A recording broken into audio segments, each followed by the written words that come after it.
অত দৃষ্টিতে কেসটাকে দেখে কি মনে হচ্ছে অমরেশ? খুন নাকি আত্মহত্যা সেটা তো ছেলেটাকে খুঁজে পাওয়া গেলে তবেই জানা যেতে পারে স্যার। কিন্তু ছেলেটা কোথায় লুকোতে পারে বলুন তো? দেখা যাক খুঁজেই। সবে তো 4 ঘন্টা পেরিয়েছে। আচ্ছা, বডিটাকে ময়না তদন্তের জন্য পাঠানো হয়েছে তো?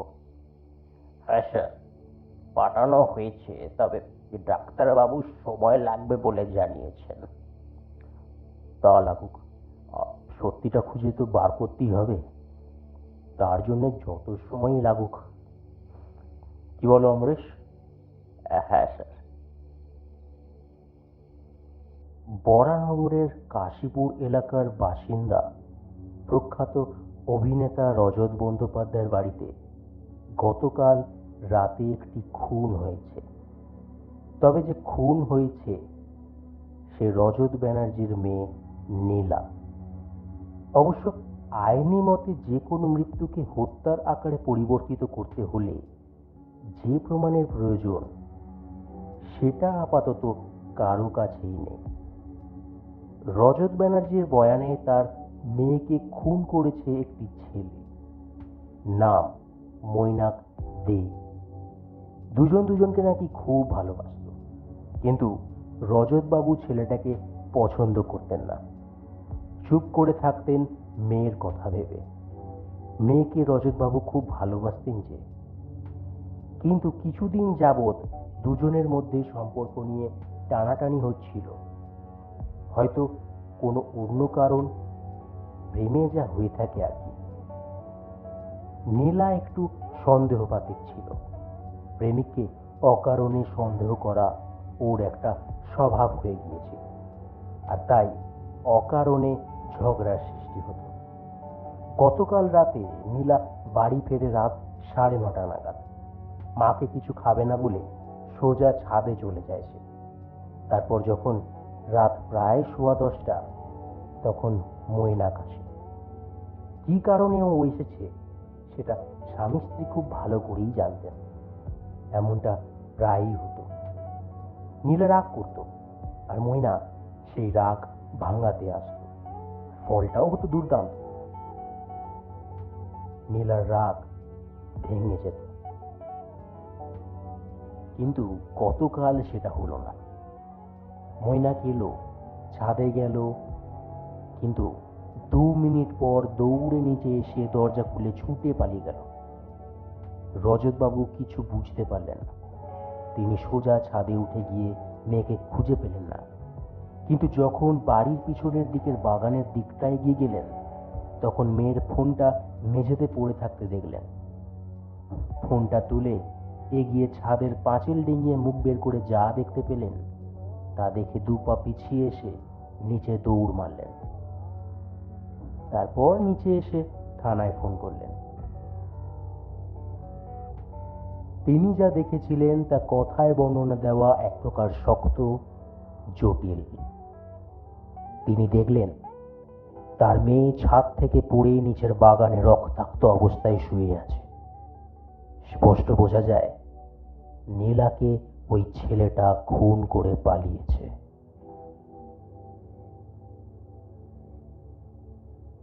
এই হলো রজতবাবুর বয়ান। এবার আসি আসল ঘটনার দিকে। নীলা ব্যানার্জি যাদবপুর বিশ্ববিদ্যালয় থেকে জুওলজি অনার্স 3য় বর্ষের ছাত্রী। নীলার মা মারা গিয়েছেন আজ 6 বছর হলো, কিন্তু বাবা রজত ব্যানার্জি দ্বিতীয় বিয়ে করেছেন প্রথম পক্ষের স্ত্রীগত হবার 1 বছর পর। কিন্তু নীলা তার সৎ মাকে মা বলে ডাকে না। কেন ডাকে না তা কেউ জানে না। এমনকি প্রতিদিন সৎ মায়ের সাথে খারাপ ব্যবহারও করত নীলা। বাবা অনেকবার বুঝিয়েছেন, কিন্তু কোনো লাভ হয়নি। এর জন্য অশান্তিও হয়েছে অনেক। বাবা মেয়ের গায়ে হাতও তুলেছেন, কিন্তু নীলা সেই কথা কাউকে বলেনি, কারণ তার বাবা একজন প্রখ্যাত অভিনেতা। প্রেম করা নিয়েও মাঝে মাঝে মেয়েকে বোঝাতেন যে সমাজে তাদের একটা স্ট্যাটাস আছে। যে কোনো ছেলেকে বিয়ে করলে সেই স্ট্যাটাস মুছে যায়, সমাজে সম্মান কমে যায়, অসম্মানিত হতে হয়। কিন্তু নীলা সেসব শুনতো না। প্রেমিকের সাথেও মাঝে মাঝে ঝগড়া হতো সন্দেহের কারণে। মেয়ে যে খুব সন্দেহবাতিক ছিল, মৈনাককে সন্দেহ করত অকারণে। এক কথায় মৈনাকের সমস্ত স্বাধীনতা নীলা কেড়ে নিয়েছিল।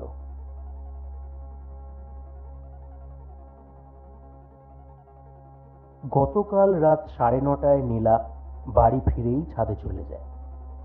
তারপর মৈনাক আসে 10:15। তার 2 মিনিট পর মৈনাক ছাদ থেকে নিচে নেমে এসে দরজা খুলে দিয়ে পালায়। রজতবাবু ছাদে যান আর তখনই আবিষ্কার করেন যে মেয়ে বাড়ির পিছন দিকে নিচের বাগানটাতে পড়ে আছে এবং স্বভাবতই মারা গেছে। রজতবাবুর সন্দেহ, মৈনাক ছাদে যায় আর নীলাকে পিছন দিয়ে ধাক্কা মেরে নিচে ফেলে দেয়। এই মৃত্যু স্বাভাবিক নয়, এটা খুন। নীলার মৃতদেহটা বাড়ির পিছন দিকের বাগান থেকে উদ্ধার করে লালবাজার থানার পুলিশ। কেসের ইনচার্জে ইন্সপেক্টর বিজয় রায়।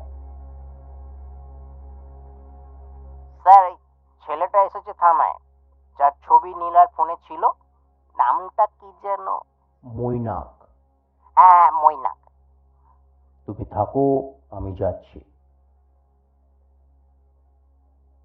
মৈনাক যে এইভাবে থানায় আইনের কাছে আত্মসমর্পণ করবে তা কেউই আশা করেননি। বিজয়বাবু ডাক্তারের সাথে ছিলেন। নীলার মৃতদেহ আবিষ্কারের প্রায় 5 ঘন্টা পর এই গভীর রাতে ময়না তদন্তের অপেক্ষায় বিজয়বাবু খাওয়া ঘুম সব ভুলে গিয়েছিলেন। এমন সময় অমরেশের এই ফোন আসাতে তিনি কিছুটা হলেও সারপ্রাইজড। এমনটাও হতে পারে, ভাবাই যায় না। মৈনাক থানার ভিতর অমরেশের মুখোমুখি বসে আছে একটা চেয়ার। বিজয়বাবু আর সময় নষ্ট না করে মৈনাকের হাতে হাত কড়া লাগিয়ে দিয়ে মৈনাকের সামনের চেয়ারে বসলেন। একজন কনস্টেবলকে জল আনতে পাঠিয়ে দিয়েই হঠাৎ করে প্রশ্ন তুললেন, খুনটা কেন করলে? নিজের হাত দুটো মুখের কাছে নিয়ে মুখটাকে ঈষৎ ঢেকে প্রথমে খানিক ফুপিয়ে নিল মৈনাক। তারপর কাঁদতে কাঁদতেই বলতে লাগলো, আমি আমি খুন করিনি স্যার, আমি খুন করিনি। ওটা সবাই বলে, আসল ঘটনাটা বলো। রাত অনেক হয়েছে, বাড়ি গিয়ে ঘুমোতে হবে, জলদি বলো তো। সব সব বলছি। সেদিন সেদিন রাতে আমার আর নীলার প্রতি ঝগড়া হয়। ও কিছুদিন ধরে আমার সন্দেহ করছিল। ওর ধারণা ছিল আমি অন্য মেয়ের সাথে প্রেম সম্পর্কে জড়িত, কিন্তু ওর ধারণাটা একদম মিথ্যে। কোনো মেয়ের সাথে দেখা হলে, কথা বলে ওর সন্দেহ দ্বিগুণ হয়ে যেত। বলা ভালো, এক প্রকার ও আমার স্বাধীনতায় হস্তক্ষেপ করেছিল। ভালোবাসায় এত সন্দেহ কি থাকে? যে সম্পর্কে বিশ্বাস বস্তুটি নেই, সেই সম্পর্কে না থাকাই শ্রেয়। ওকে আমি এই কথাটা বোঝানোর চেষ্টা করলাম, কিন্তু হিতে বিপরীত হচ্ছে, জানেন। ও এটা শুনে আমায় শুধু একটা কথাই বললো, তারপর কেটে দিল। ও বলল, আমার লাশটা তবে তুমি আজই পাবে। আমি জানতাম ও ছাদে গিয়ে কথা বলতো আমার সাথে, আর তাই আমার ভয়টা আরো বেড়ে গেল। ভাবলাম, ও যদি আত্মহত্যা করে। এই প্রবণতা আমি ওর মধ্যে প্রায় দেখেছি। তাই ভাবলাম, যদি সত্যি সত্যি এরকম করে। মুহূর্তে ফোনটা রেখে দিয়ে দৌড়ালাম, জানেন, ওর বাড়ির দিকে। আমার বাড়ি এর আগে আপনারা গেছেন আমাকে খুঁজতে, নিশ্চয়ই তখন লক্ষ্য করেছেন আমার বাড়ি নীলার বাড়ি থেকে কতটা কাছে। 5-6টা বাড়ির পরেই নীলার বাড়ি। পৌঁছতে 2 মিনিট সময় লাগলো, কিন্তু ততক্ষণে সব শেষ। ওর মৃতদেহটিকে ছাদের উপর থেকে দেখে গাটা কেমন যেন গুলিয়ে উঠছিল। সঙ্গে সঙ্গে নিচে চলে এলাম, দেখলাম রজত আঙ্কেল বাথরুম থেকে বেরোচ্ছেন। তারপর আমি ওখান থেকে পালিয়ে এলাম। আমি খুন করিনি স্যার। নীলাকে আমি খুব ভালোবাসতাম, বিশ্বাস করুন। ওকে আমি খুন করতে পারি না।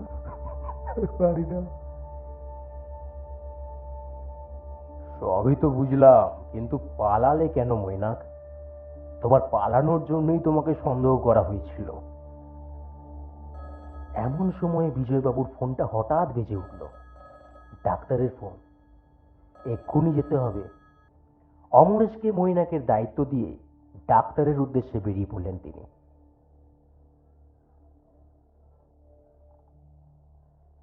ময়না তদন্তে যে তথ্য পাওয়া গেছে তাতে কেসটার প্রায় সমাধান হয়ে গেছে। সমস্ত জট খুলে গেল যেন। নীলার ডান হাতের তর্জনীর নখে একটি ছোট অতি ক্ষুদ্র চুল। নখের ভিতর চুল। বিজয়বাবু একটু চিন্তিত হয়ে পড়লেন। তারপর অমরেশকে ফোন করলেন। হ্যালো অমরেশ, মৈনাককে ছেড়ে দাও। কি বলছেন স্যার? স্যার ওর বিরুদ্ধে সাক্ষী আছে। ওকে ছেড়ে দাও অমরেশ, ও নির্দোষ। বরং চলো আসল খুনিকে ধরতে হবে। আসল খুনি মানে? আসল খুনি তো চলোই না আগে, গাড়িটা নিয়ে বের হও এক্ষুনি। মৈনাককে ছেড়ে দিয়ে অমরেশ গাড়ি নিয়ে বের হলেন বিজয়বাবুকে নেবার জন্য। বিজয়বাবুকে তোলার পর গাড়ি ছুটে চলল বরানগরের পথে। রজতবাবু, রজতবাবু, দরজা খুলুন। রজত। দরজা খোলার পর বেরিয়ে এলেন রজত ব্যানার্জি। কি হয়েছে? এত রাতে কি ব্যাপার? ওই আপনার মেয়ের খুনিকে ধরা গেছে, মৈনাক। বা, এই তো দারুণ খবর। আর ওকে আমি একবার হাতে পাই বলে গর্জে উঠলেন রজতবাবু। তারপর হঠাৎ বিজয়বাবুর এক কাণ্ডের জন্য রজতবাবু প্রস্তুত ছিলেন না। বিজয়বাবু রজতবাবুর হাতে হাত কড়া পরিয়ে দিলেন। তারপর এক ধাক্কায় ঘরের ভিতরে পাঠিয়ে দিয়ে ঘরে ঢুকে এলেন। স্ত্রী কখন যে ঘরে এসে এই কাণ্ড নিঃশব্দে দেখছিলেন তা কেউ বুঝতেই পারেনি। হাতের ওই দাগটা কিসের রজতবাবু? কোনটা? এইটা এটা তো ছাদ থেকে নামবার সময় সিঁড়ির রেলিং এর একটা ছুচালো লোহায় কেটে যাওয়ার জন্য হয়েছে। তাই আমাকে দেখাতে পারবেন? হ্যাঁ, পারবো। কেন পারবো না? চলুন আমার সাথে উপরে। বিজয়বাবু রজতবাবুর সাথে সিঁড়ি বেয়ে উপরে উঠতে লাগলেন। তারপর ঘুরে ঘুরে উপরের সিঁড়ির মুখে এক ছুচালো লোহার অংশের দিকে তাকিয়ে বললেন, এই জায়গাটাই হয়েছে। আপনি শিওর তো এই জায়গাটাতেই কেটেছে? হ্যাঁ, এইখানেই। তো টিটেনাস নিলেন না যে? হ্যাঁ, নিয়েছি তো। এই যে হাতে। বলে হাতের জামাটা গোটানোর এক বৃথা চেষ্টা করতে লাগলেন। এমন সময় হাতটা দেখি বলে বিজয়বাবু রজতবাবুর হাত করা সমেত হাতটা নিজের হাতে নিয়ে হঠাৎই ওই সেই ছুচালো অংশটায় দিলেন এক খোঁচা। কলকল করে রক্ত বেরোতে লাগলো। রজতবাবু ব্যথায় আর্তনাদ করে উঠলেন। লোহার এই অংশে যদি নেমে আসার সময় দৌড়াতে গিয়েও লেগে যায় তবে কেটে গিয়ে রক্ত বেরোবে, এ কথা নিশ্চিত। ক্ষত খুন করার মুহূর্তে সৃষ্ট ক্ষত বোকা বানানোর আর বৃথা চেষ্টা করবেন না রজতবাবু। আসল সত্যিটা এবার আমি বলছি। মেয়েকে আপনি ভালোবাসতেন ঠিকই, কিন্তু মেয়ের মনের কথা বোঝার ক্ষমতা আপনার ছিল না। মেয়ে যাকে ভালোবাসত সেই ছেলেকে মনে মনে ঘৃণা করলেন, কিন্তু মেয়েকে কিছু বলতে পারলেন না। অবশ্য মাঝে মাঝে নীলাকে বোঝানোর চেষ্টা করতেন এই সমাজে আপনার স্ট্যাটাস আছে, মৈনাকের মতো এক বেকার ছেলের সাথে বিয়ে দিলে মেয়ে সুখী হবে না। দ্বিতীয়ত, আপনার মেয়ে আপনার দ্বিতীয় পক্ষের স্ত্রীকে মেনে নিতে পারেনি। সৎ মাকে মা বলার সাহস বা ইচ্ছে কোনোটাই নীলার ছিল না। দুইজনের মধ্যে প্রতিদিনের ব্যবহারও ছিল এক নিষ্ঠুর প্রকৃতি, যা মাঝে মাঝে আপনি মেনে নিতে পারতেন না। অতএব মেয়ের প্রতি ঘৃণা আরো বাড়ল। মনে মনে ফোন দিয়ে আটলেন। আপনি জানতেন যে আপনার মেয়ে কথায় কথায় প্রেমিককে হুমকি দেয় আত্মহত্যা করার, আর এই সুযোগই আপনি নিলেন। রাত 9:30 মেয়ে বাড়ি ফিরল, ছাদে গেল। প্রেমিকের সাথে আগে থেকেই ঝগড়ার পূর্বাভাস আপনি পেয়ে গেলেন। ছাদে নীলার পিছন পিছন আপনিও উঠলেন। তারপর যেই মেয়ের মুখ থেকে শুনলেন যে আমার লাশটা তুমি আজই পাবে, অমনি মনে এক হিংস্র বাঘ যেন জেগে উঠল। আপনি নীলার পিছনে গিয়ে এক ধাক্কা দিলেন, আর ঠিক তখনই নীলা নিজের ডান হাতের তালু দিয়ে আপনার হাতটা আঁকড়ে ধরার চেষ্টা করলো, কিন্তু সে ব্যর্থ হলো। নীলার হাতে বড় বড় নখ ছিল, আর ডান হাতের তর্জনীতে আপনার হাতের একটা লোম রয়ে গেল। আর নীলা মাটিতে পড়ে গেল আর মারা গেল। আপনি বড় নিষ্ঠুর, বুঝলেন রজতবাবু? অভিনেতা হয়েছেন কিন্তু পাপ হতে পারলেন না। স্বামী হলেন কিন্তু মেয়েকেই খুন করলেন। ভাব কাঁপলো না মেয়েকে পিছন থেকে ধাক্কা দেওয়ার সময়টায়? ডিএনএ টেস্ট করালাম, বুঝলেন? তাই খুনিকে ধরতে আমার বেশি সময় লাগলো না।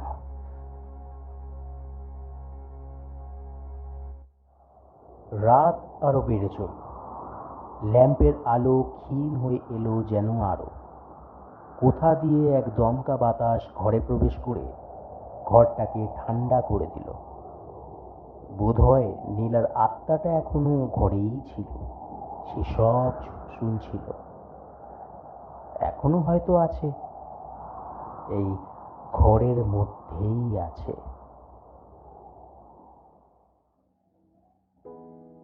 শুনছিলেন নোখ, রচনা শুভ চক্রবর্তী, গল্প পাঠে শুভ